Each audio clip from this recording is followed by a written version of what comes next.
For Syracuse, from left to right, we have head coach John Desko, goalie Dominic Lamolinara, attackman Donahue, and defenseman Matt Harris. We'll start with a short statement from Coach, then open it up for questions. Coach, whenever you're ready. Well, I thought it was another great Syracuse Hopkins game, and it was nice to be out in the sun here at Homewood Field today. I thought we got off to a good start in the first half.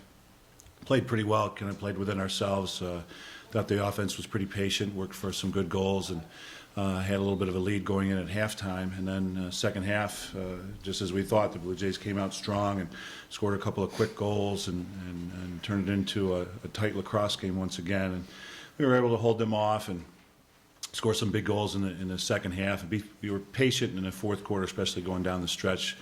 Really worked for our shots, and fortunately got a couple good ones at the end to keep the lead. So my hats off and congrats to the Blue Jays so far. Questions for Syracuse?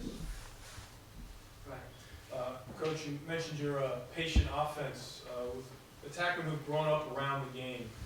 How much does that lacrosse IQ lead to that effective execution and patient offense for your team? Oh, it helps quite a bit. You know, we're doing, our offense is probably a little more complicated than some. So it's good to have that knowledge, and they really are able to pick things up pretty quickly. You know, I classify our players in two different ways: those who learn through repetition and those who learn through comprehension.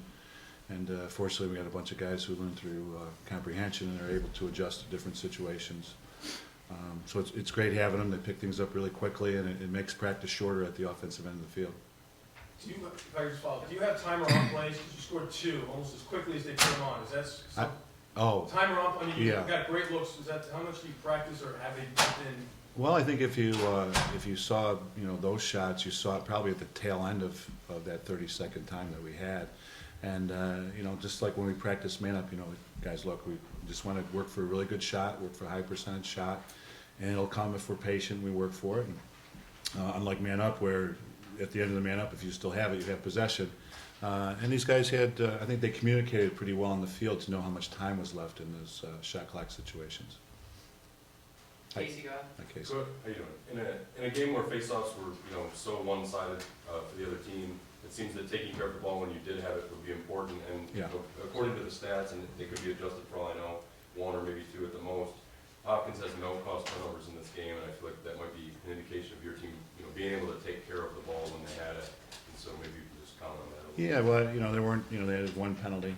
We were mad up once in the game, and I think it's the way they play. I think it's their style. They play such great team defense. They don't need to overcommit, and especially against a team like Syracuse, where you're a little too aggressive, and you find yourself in the penalty box more often.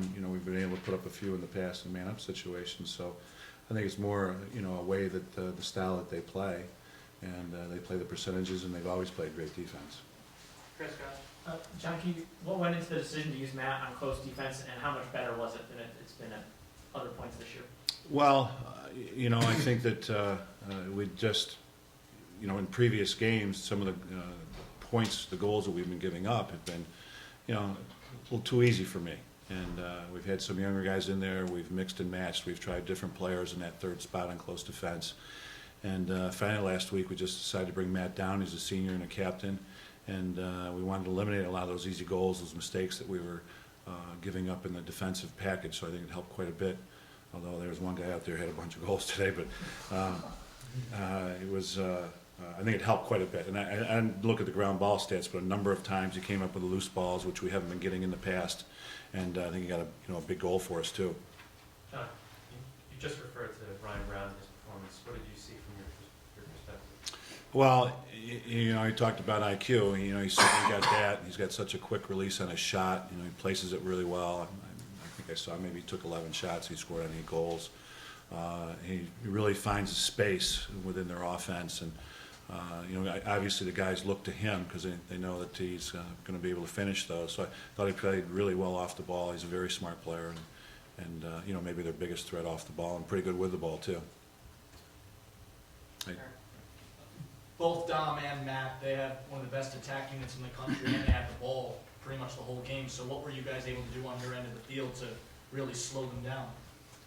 I think Matt coming down, the past 2 weeks we've gotten a lot better communicating. Like Coach said, he's a captain. He's been down there before. He's been getting 3-4 years of solid playing time. So he's got all that experience that we lost in the past year with Hamlin and McGill. And I think he just knows how to take advantage. He's not too aggressive. I don't think he got beat all that much today. Ryan Brown was just taking good shots. One was on man up, too. I wasn't in the goal for. So I think we played well as a team defense today. And when we're putting the ball on the ground, I think we were just hustling to get to him a lot more than we have been in the past. Yeah, to second what Dom said, I think our hustle kind of showed today. I haven't seen the ground ball stats, but felt like every time the ball was on the ground on our end, we picked it up and we made a successful clear. Especially when we're having a tough day of the X, that's huge for us. Just like Coach is stressed, just like everybody pretty much is stressed. So I think we were pretty effective doing that today. Dom obviously had a great game.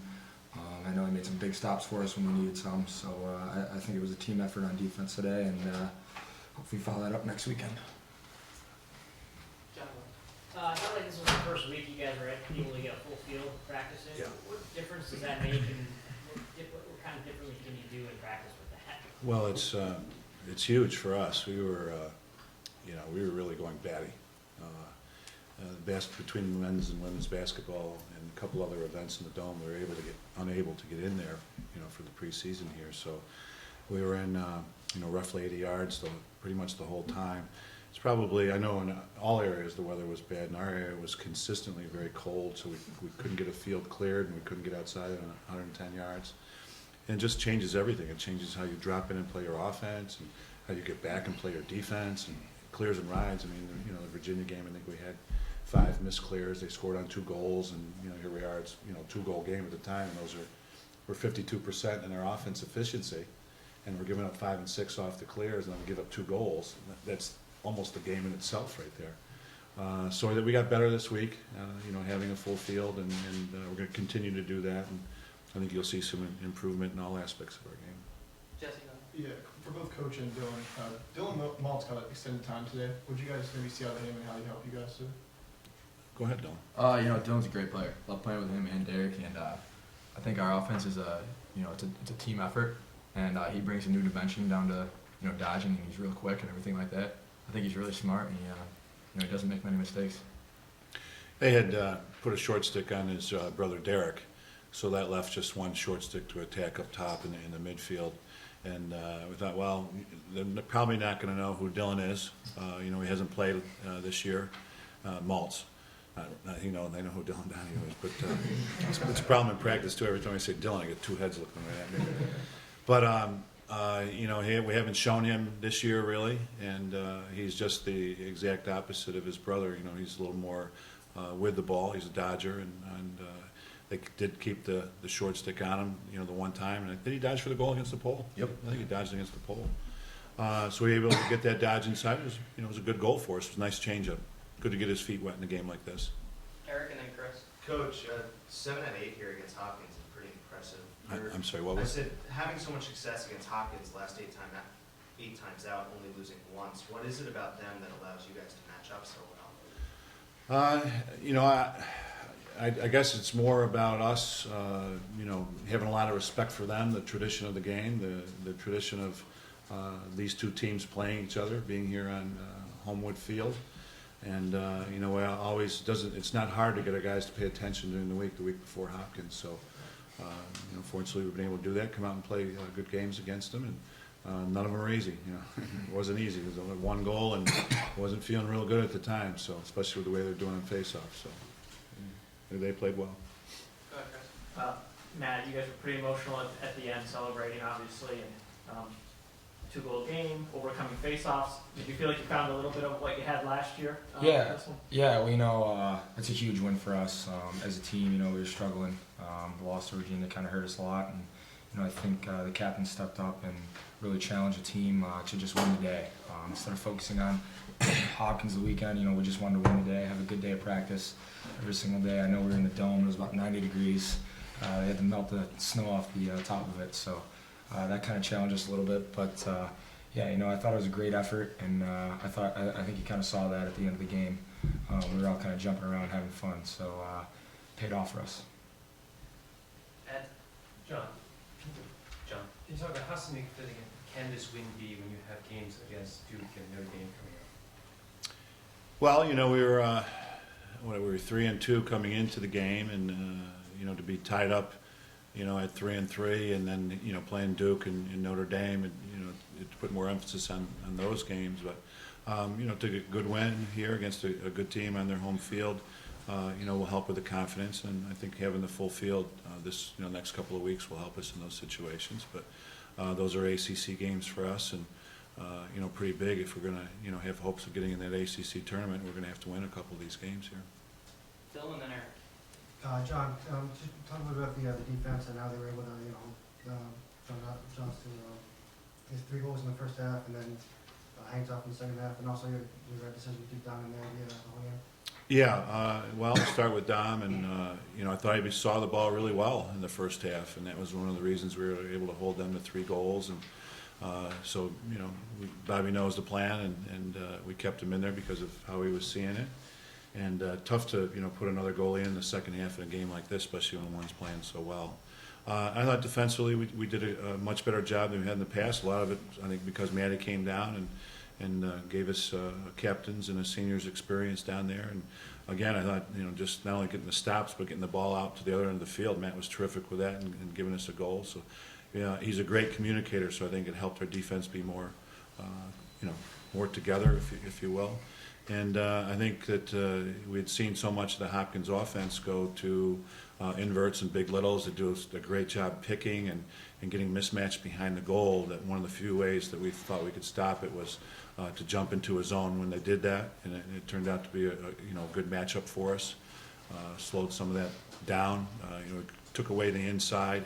They're great in the crease area, and Stanwick's great at finding those people, so that was a point of emphasis for our defense, especially when we were in the zone. Forced the outside shots, and that's where Dom came up with the outside shots, so I think, you know, that's probably the reason for that. Coach, with Duke next, and you've had a lot of these games last year where you've sort of a deficiency in the face-offs, yet still winning the game. With face-offs being such a noteworthy point against Duke last year, what's the biggest thing in sort of that regard, and then being able to overcome that perhaps with Duke next week? Well, it's a great question. You know, I think they're a special challenge because they knew who they were last year. I think they're figuring out who they are this year, and it was to rely on that face-off and those possessions and be very patient offensively. You know, in the championship game, we're up 5-0, 6-1, and all of a sudden they're 14 for 15 on face-offs in the second and third quarter. So we literally had to stand there and watch them play offense, and they didn't waste a lot of their opportunities. You know, we got some stops and we got to the other end, but we didn't have possession enough to make a game of it. So you know, this is a big challenge going into a game like that, and we're working as harder than we've ever worked in face-off, and we don't understand it. You know, we're going to keep going with it, and obviously make some changes if we have to, and come up with plan B and C. But if we're not winning the face-offs, so we have to be very efficient. You know, we have to be efficient offensively, and when we do get our stops on defense, we've got to clear the ball and get the ball to their end of the field, not make mistakes there, and not give the ball back to the other team. You know, every possession becomes important to us when the other team's winning face-offs like today. Matt and Chris. John, do you see Matt having a permanent home on close defense? And Matt, do you have any preference? Yeah, I mean, I talked about early in the year that, you know, our pole position was probably our deepest position. We had 4 poles there that are all pretty good, and so to put one of our poles down on close defense, especially the way that he performed and the possessions that he gives us and the offensive threat that he is, it's a no-brainer for us, and we still have 3 poles that we're comfortable playing. So, yeah, I think we're going to continue to do that. Yeah, just like Coach said, you know, Peter McCartney and Scotty Freeman did a great job today. They're no drop-off from me up top. You know, they've been doing well in practice, so I think Coach kind of, you know, gave Peter the go to get on the first wing there, and I think that kind of built his confidence up a little bit. And both those guys are great players. So I think defensively we have confidence in both of them to do their job, and then that allows me to go down low. I do still like running the ball up every once in a while, but for the most part, I'll leave that to Peter and Scotty. Chris? John, Dylan scored on 3 of 5 shots, and I think the shooting percentage actually went down. Have you ever had a kid who has better shot selection than Dylan? I don't know if you can explain it, but how do you kind of pick your spots? Well, I think we have we have a game plan coming in on the goalie scouting report. We don't like to look into it too much, but really it's just all about placement. If you place the ball in a spot where good enough, I don't think a goalie's ever going to be able to get there. And he was a great goalie, and we were just fortunate to come out with a win.